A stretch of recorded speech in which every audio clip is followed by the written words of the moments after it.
Kita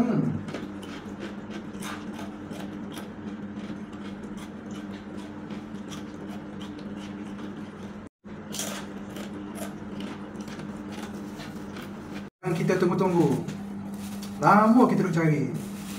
Ni nasi kerabu original Kelantan dalam Silibin. Kebetulan ni anak murid saya. Mak dia berniaga di pasar malam.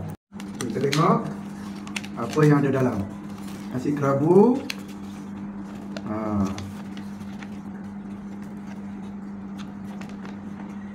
Ada lauknya, ikan celup tepung. Ikan celup tepung, telur masin separuh,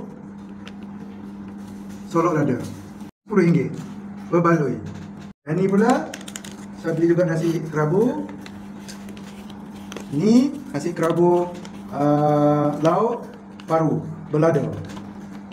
Paru belada. Oh, tengok nasi dia menyelerakan. Mak dia bagi.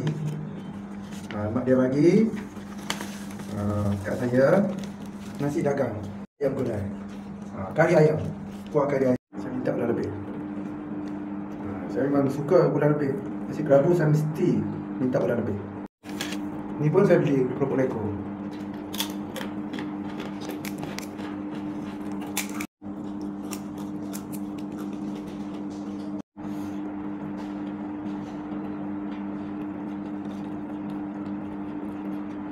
Memang sedap. Tolonglah pergi cari. Dia berniaga di Pasar Malam Silibin. Nama dia Selera Kelantan kot. Saya rasa Selera Kelantan. Nanti saya akan beritahu dalam video dia punya location.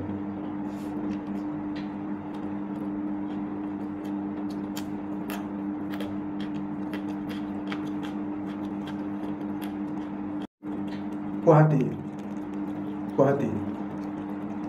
Besar.